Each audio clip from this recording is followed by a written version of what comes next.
Here we go. They're walking in the room now.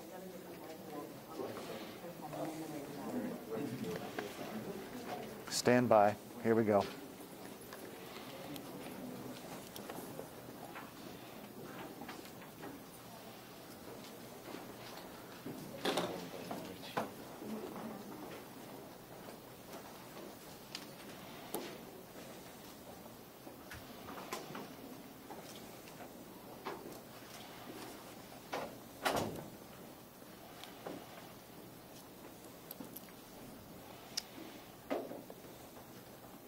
Well, thank you for joining us this morning. Last night, Indianapolis was revisited by the scourge of gun violence that has killed far too many in our community and in our country. Although we will learn more about this case in the coming days, and in the coming weeks, no piece of information will restore the lives that were taken or the peace that was shattered. Nothing we learn can heal the wounds of those who escaped with their lives, but who will now bear the scars and endure the memories of this horrific crime.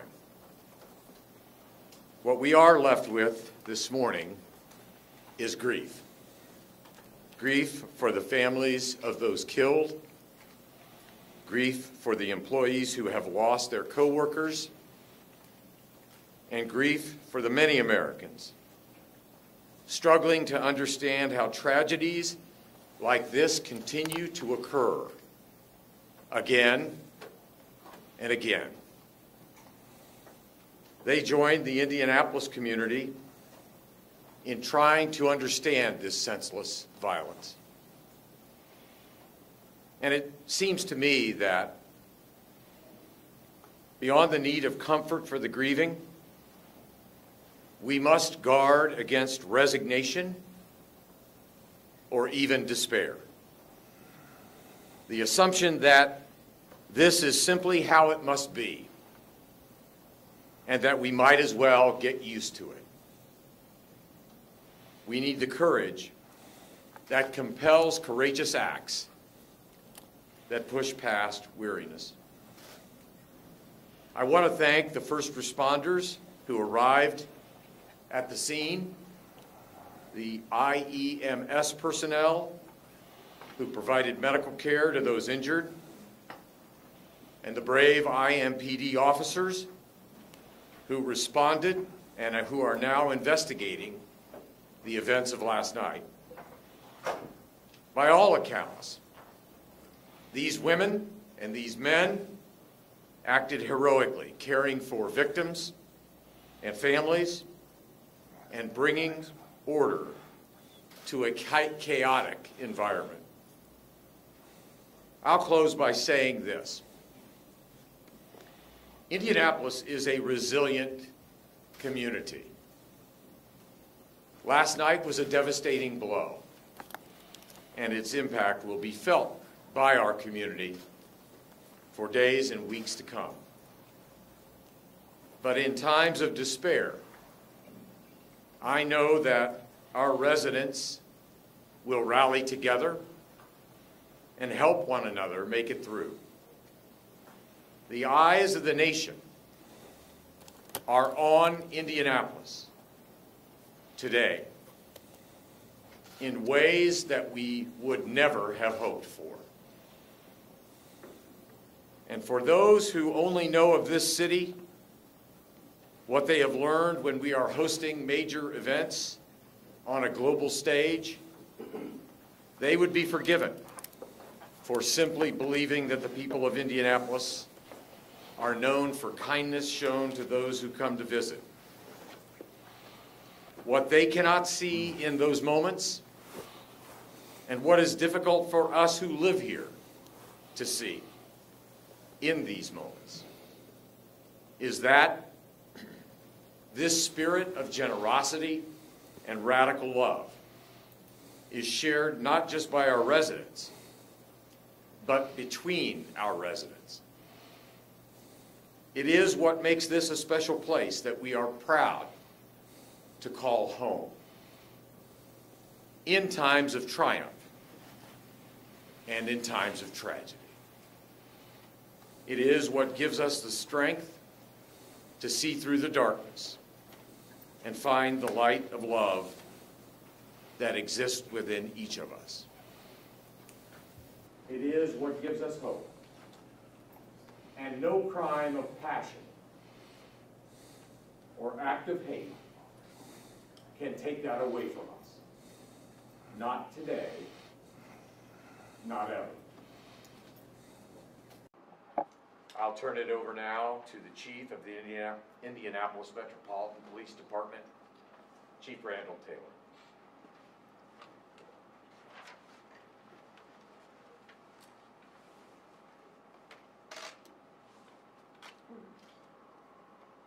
So this morning, for the third time since January, our community woke up to news of senseless crime that will not soon leave our memory. This is unacceptable for Indianapolis. Our Impd officers went towards danger, as they typically do, and when they arrived on the scene, they found something that really no one should see. We've all been shaken by this heinous act.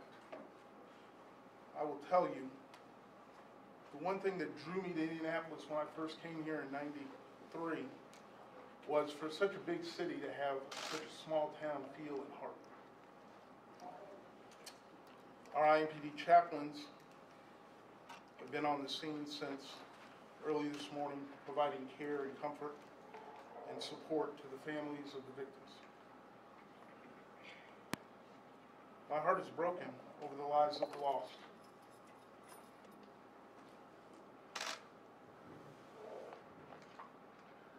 FedEx is a major employer in this city.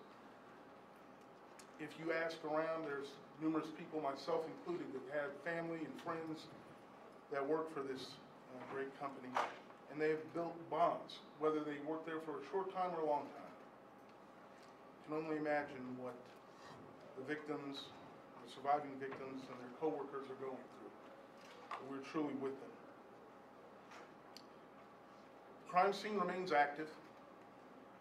IPD, along with public safety partners, will continue to work at the scene for as long as it takes to ensure a thorough investigation is complete.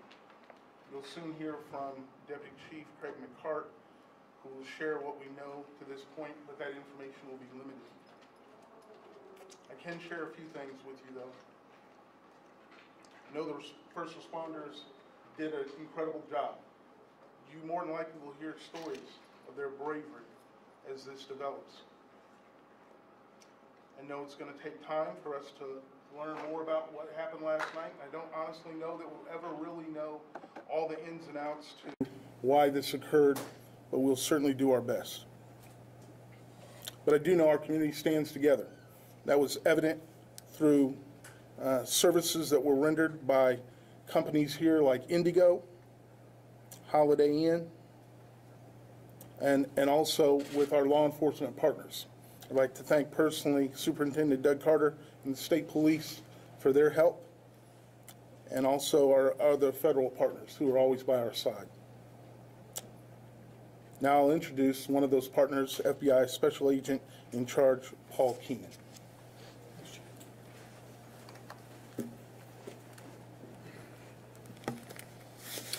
Thank you, Chief. As the Chief said, my name is Paul Keenan. I'm the Special Agent in charge of the FBI Indianapolis Field Office.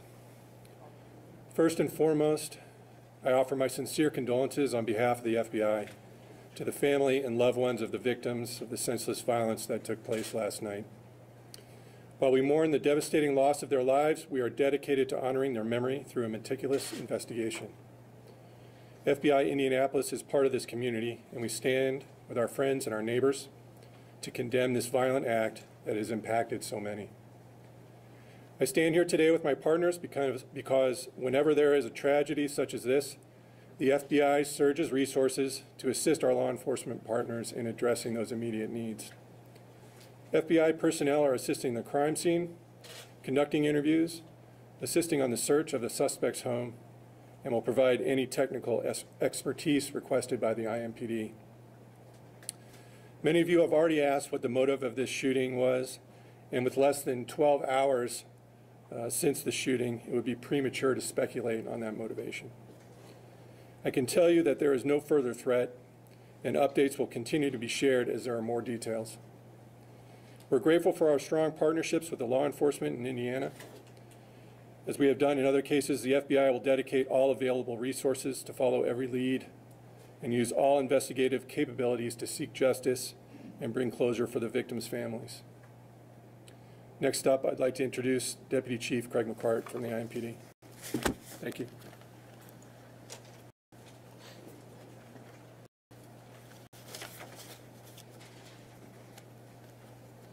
Good morning. First of all, I'd just like to reiterate some of what's already been said. Recognize this horrible tragedy that our community has experienced this morning, and certainly our condolences go out to the victims, their families, their friends, their loved ones, and our thoughts and prayers are certainly with all those who were affected by this violence. And we know that that's far-reaching, that this violence is far-reaching. And so we keep all of them in our thoughts as we move forward. So I will quickly go through how this investigation has progressed. And again, bear with me, there's going to be a lot that I am not able, a lot of questions that you may have after I'm done that I may not be able to answer. We're still working on those answers. This investigation is very much still in its infancy, but I will answer what I can after we're done. So late last night, officers received a run of shots fired to the FedEx facility. When officers arrived, they found a very chaotic and active crime scene. They found several victims injured and several victims deceased, as well as the suspect who was deceased as well of an apparent self-inflicted gunshot wound. Detectives were summoned to the scene. We began interviews with the many witnesses that were on scene. Crime Lab responded, and we began to process that crime scene, and that continues now, and we're still several hours from being able to complete that at this time, so there's still a lot of work to do out there. Our victim assistance and chaplain's office also responded to the scene to assist with the witnesses, victim families, and Indigo was at the scene to help us transport employees, witnesses, and families to the family reunification site, which was a nearby hotel. And so we continue to work with those employees and families as we work through identification and speaking with those families. Before I open anything up for questions, I want to recognize the work that's being done out there as we speak by our detectives and the help that we have received from other law enforcement agencies. I'd like to also give a thank you to the state police. They were a huge help last night as their detectives worked right alongside with ours. They allowed us to use this facility not only for this event, but for interviews last night. Indigo, as I've already said, our federal partners who have been right beside us throughout this investigation as well. We will now work alongside the coroner's office as we work through victim identification, and so again, just a big thank you to all those folks, the victim assistance unit, the chaplain's office. You know, we couldn't have done this without the help that we've received today, and certainly our crime lab techs have been out there all night as well. So if there are specific questions now, I will open it up for those questions, and again, I will try to answer whatever I can. Just ask, I know you can't give much information at this point about motive, but what can you tell us about the suspect? You know, I can really tell you very little, and the reason is we are still working to identify everybody that is still on scene there. So we are not able to make positive identification of the suspect, so there's really not much that we can say about him until we have made positive identification. Just one quick follow-up. Were any of the eyewitnesses that you were able to talk to, did any of them say anything about the suspect? Did they recognize this person? So what we did find preliminarily from the interviews that were conducted was that you know, this suspect came to the facility, and when he came there, he got out of his car and pretty quickly started some random shooting outside the facility. There was no confrontation with anyone that was there. There was no disturbance. There was no argument. He just appeared to randomly start shooting, and that began in the parking lot, and then he did go into the building, into the facility for a brief period of time before he took his own life. What connection, if any, at this point does the shooter have to the FedEx facility or any of its employees? We don't know that. Again, that's difficult to determine until we make positive identification. So we're certainly working with the FedEx organization in trying to establish all those connections, but we just can't do that yet. Craig, if I could be clear, you're saying you don't have a firm identification of the suspect, but the special agent said they're assisting with the search of his house. And that's accurate. I mean, we have an idea. We have some other leads that led us to that location. But again, until we make positive identification along with the coroner's office, we're not going to obviously identify anybody. But there is a search going on of somebody's house. There's all kinds of things going on in the investigation, but yes, that is one of them. Okay, a search of the individual you think who is the shooter in this case? Potentially, yes. Potentially, yes. How many weapons recovered? How many shots fired? I can't tell you that yet. Again, the crime lab is still out there collecting all that evidence, and we can't determine those things until they've completed. Did your witnesses tell you that perhaps at FedEx or the security personnel or off-duty law enforcement personnel at the site yesterday had any indication that perhaps this trouble was going to occur or somebody was going to come back with a gun? No. You know, we're still working with FedEx security for anything that might have been an indicator that this was going to happen, but right now we don't have those ties. And again, Russ is still very early, still in the infancy, so we're still doing those interviews. We're still working closely with FedEx to find those things out. Was the shooting done when police arrived? Yes, my understanding is that everything, by the time that officers entered, that the situation was over, that the suspect took his life very shortly before officers actually entered the facility. How long do you think the incident lasted? You know, it's hard to say exactly, but the estimates that we have heard are just a couple minutes, that it did not last very long. And you can't confirm if the suspect is an employee? No, we cannot confirm that yet. How many people were in the building at the time? You know what, that I can't tell you that. That would be a question that someone from the FedEx organization would have to answer. I don't know the number. I don't know that number right now. How many were transported to the hospitals? So what we have right now is that there were 5 that were transported from the scene. 4 of those had suffered what appeared to be non-fatal gunshot wounds, and then there was another injury of some sort that was a person with some sort of injury that was transported as well. Several employees have said that FedEx policy is that employees can't bring cell phones into the facility, and they fear that may have delayed getting you guys there. Was there any kind of delay in getting you there? No, I think that we were contacted very quickly once things started happening. Now, what I have heard is that, you know, part of the frustration in family notification has been due to you know, a lot of these employees did not have cell phones. As they flee the building and get transported to other places, they're without their cell phones, and so they had a hard time getting with families. So that was certainly frustrating for those employees as well as their families. Is there surveillance video of the incident?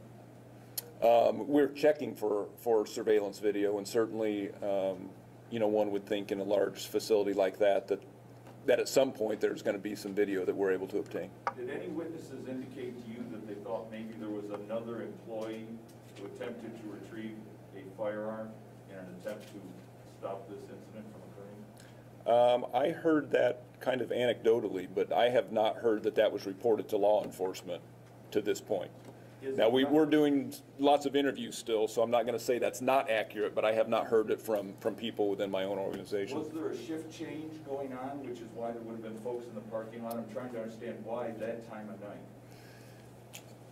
We haven't determined that yet, but I know there are some places where I think a lot of the employees take breaks and lunches and things like that out in that area as well. So, and it could have been a shift change as well. I just don't have that answer right now.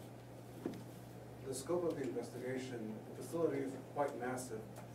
Not asking for graphic detail, but you said it's going to take a couple of hours. Can you give us an inside look as to what are you doing in that building? What are you collecting? And then also, sir, follow-up question: how many people have you interviewed, or do you plan on interviewing as part of the investigation? Thank you.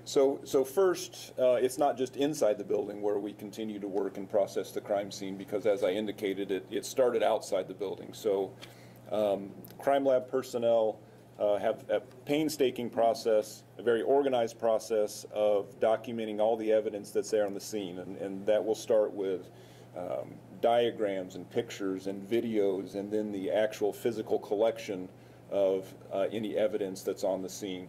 So that has to be done in I mean, there's a big area. Like I said, we started outside and then we went into the facility. So all that's going to take a while. Mayor, this is the third mass capital punishment this year. I just wanted to ask you, do you have any words for the state legislature as they wrap up their session in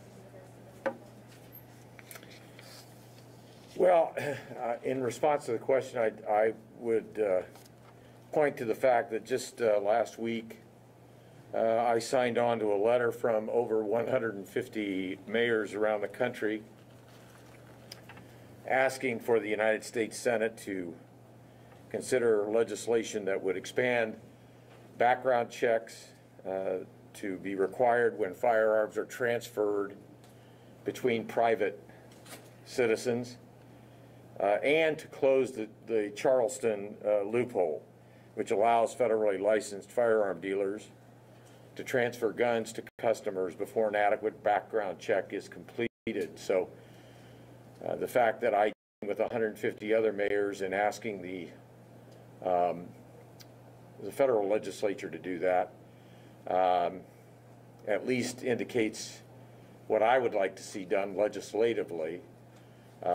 My concern about the Indiana General Assembly is I believe they only have 3 or 4 days left in this particular session. But I certainly will make it clear to our governor and to the legislative leadership where I stand on these issues. Mr. Mayor, you were in contact with the White House, contacted you. Can you give us, again, not disclosing any privileged conversations, but could you share with us what was that conversation like? Has the White House promised or offered any services or resources to Indianapolis? Well, as most people know, the Chief of Staff to the President of the United States is a North Central High School grad from Indianapolis, Indiana, so it was not at all unusual that he would reach out to me. Basically, the offer was, anything you need, Mayor, we stand ready to assist.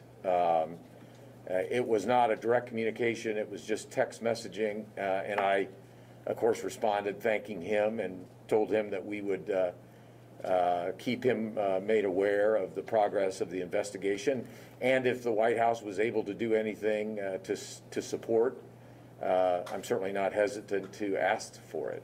Mr. Mayor, cities are always looking for resources from the federal government. If there are things that you could ask the White House, what would you need? What resources could the men and women of Metro Police and the other agencies that are under your purview, what would you ask them at this moment in time? Well, we're always deeply appreciative of federal support, whether that come by way of dollars or otherwise. And frankly, the city of Indianapolis is grateful. For example, the CARES Act provided $168 million. Many of those dollars went to our first responders last year. According to the American Rescue Plan, I believe Indianapolis may very well be receiving over the course of the next 2 years $425 million. And I have no doubt, although we have not made any decisions about how to utilize that money, I have no doubt that that money will also be used for law enforcement and first responder support. So anytime Washington makes the offer, we're very grateful and certainly inclined to accept. Mayor, how does the community heal from this? This is the third time they're waking up this year alone to a mass shooting. Yeah, but I think that the community needs to engage in serious conversations, and not just our community, but I think conversations need to be held around our country. And those conversations should be driven by the extraordinary proliferation of guns and cycles of violence that in 147 instances already this year have plagued communities around our country.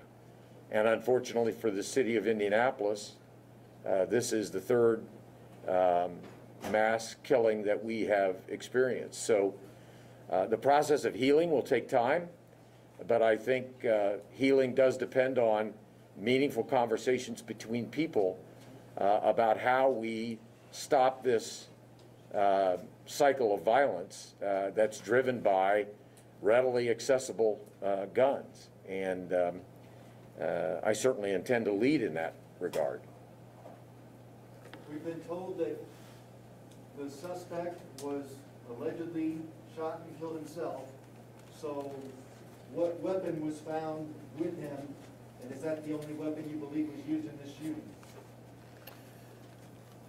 So we know that there was, or we believe that there was a rifle involved. We don't have the specifics on the weapon yet, as again, we're still processing that and all that hasn't been collected yet. But we do believe right now that that he had a rifle. Can you talk for a little about the process for identifying families that's still going on right now and communicating with families? Is this typical procedure, you know, setting up a hotel, and how long might we expect that procedure to take? So I guess I hesitate to say typical because thankfully we don't do this very often, and I'm sorry that we had to do it today. But yes, we do have our victim assistance counselors. We have our chaplains at a nearby hotel, which is where we took employees to, which is where we had family meet them. Obviously, there are families who are still trying to locate loved ones and family members, so we continue to stand by their side until such time when we can either locate those family members or identify them as a victim that we have on the scene. You described the weapon as a rifle, sir. Was the weapon in any capacity altered or changed to allow the... Way too early to, yeah, I mean, at this point, really, it hasn't even been touched as we still document everything, so. Thank you, sir. You brought up the suspect's car. Is that under investigation as well? Do you know which car was his? Oh, absolutely. That's part of the scene. So we're making sure that we have correctly identified the car that we believe that he showed up in, and then absolutely, I mean, we will process that as part of the crime scene. How many people were shot and killed inside and outside the building? Can you say that? So I believe that we had four outside and then 4 inside plus the suspect. Don't they have armed security inside? That I don't know. Now, have you been able to, you've certainly been able to identify some of these victims so far. Everybody who goes in and out of that building has some kind of name tag on. Have you been able to contact any families yet? We really haven't. I mean, nothing gets moved, nothing, we don't check wallets, we don't check purses until everything is appropriately documented. So, I mean, there may be some fairly simple ways to identify, and we'll work with the coroner's office to make sure that that's done appropriately with those families.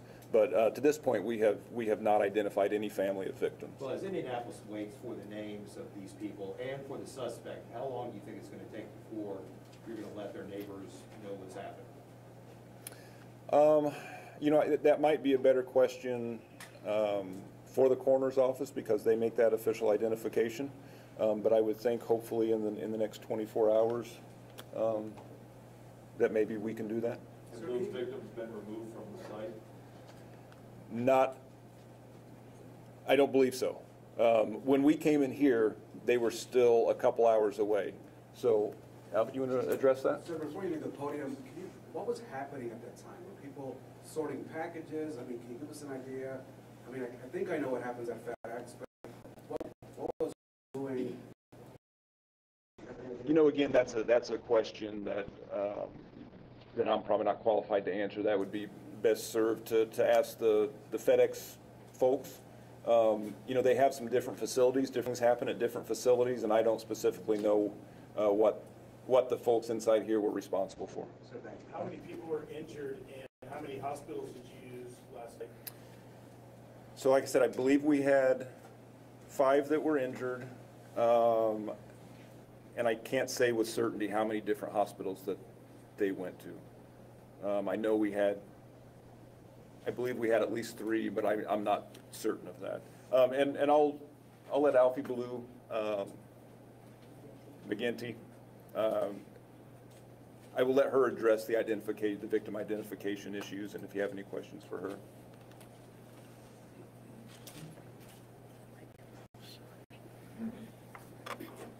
Good afternoon. On behalf of the Marion County Coroner, Dr. Leandria Sloan, my name is Alfarina McGinty, and we are in the process of conducting our investigation. As has been stated, what we typically have to do is wait until all of the evidence has been collected. We are not able to go onto the scene yet to confirm any identities. What we will do is we will work with the victim's assistants as well as the chaplains at the identified location for the families to reunify those families with the decedents. We will utilize as much information as possible that is on those decedents that are at the scenes to make that positive identification. As you all know, Indiana is very specific in how positive identification can be done, which is identification by a family member, dental, DNA, and fingerprints. And so adhering to all of those measures, we must make sure that the people that are identified on the scene are accurately and appropriately, positively identified. And so that process will take a little bit of time. We have some information so far as to what families are waiting their loved ones to be identified or to turn up somewhere. And so we are going to be working with those families to efficiently and very effectively confirm the positive identification. We are still a number of hours out before we are able to go onto the scene to conduct our investigation. And then after that, we will work with the families. Following that process, what we will have to do is we will perform our examinations. We will be calling in additional staff, and so additional resources will be available or need to be available to us for the additional staff to be brought in for those examinations to be done within the next 48 to 72 hours to confirm the actual cause of the death. Any other questions? Great. Have all the workers left who were there last night when this occurred? Have they all? I don't have the vacated information. premises? I don't have the information. Besides victims? I don't think there's anyone still there, but I can't say that for. Can you identify the 7 victims? At this time, we've not been able to go onto the scene to do any of that. Preliminarily, what we will do is I will send information to the rest of the investigating team so that that information can be shared as we get updated information on identities, age, race, gender, and those things that are important for the family members and the community to know. Can you talk about the toll that this is having on your office, specifically as part of the larger public safety family? You've seen a lot of death this year at the hands of mass shootings. Can you just put that in perspective? Because how do you do it? It is a very difficult job. I've been with the coroner's office for 23 years. I've not seen this capacity in terms of the numbers of mass fatality shootings in a short period of time. It is very disturbing for our entire community. The staff is definitely suffering and is going to need long-term counseling with regard to these types of deaths.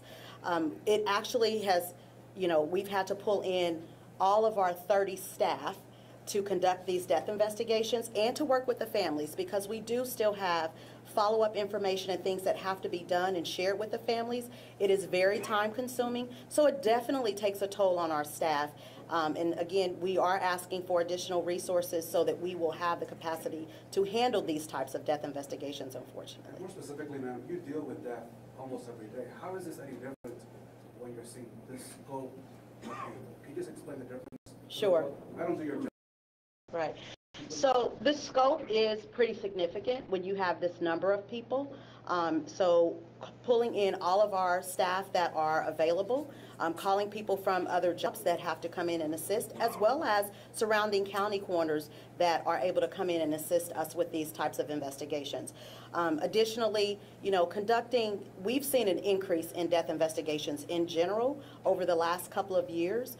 And we are trying to work with our law enforcement partners to understand and address these issues that are causing this increase in death investigations. And so that is something that our staff is definitely has been working through over the last 2 years to be able to handle these things, because it is mentally draining, it is physically draining. We're going to work for literally the next 24 to 48 hours just to give answers to the families. Our first priority is to the families and identifying with the decedent, who the decedent is, as well as determining the cause and manner of death, providing death certificates for those families so that they can move on with their information and things that they need to do with regard to the loss of their loved one. So our hearts definitely go out to those surviving family members that are going to deal with this lifelong tragedy. Craig, one more. Craig, a question about identification. If we can't identify the suspect and the victims,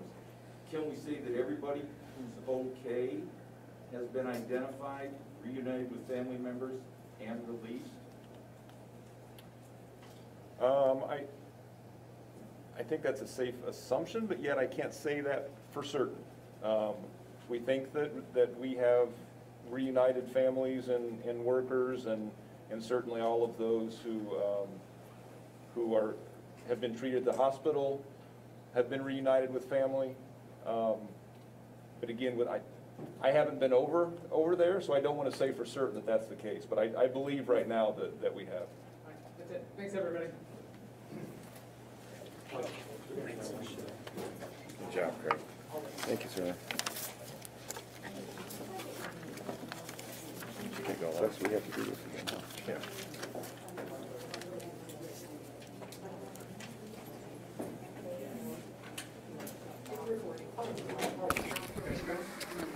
AOSARENA, last name McGinty,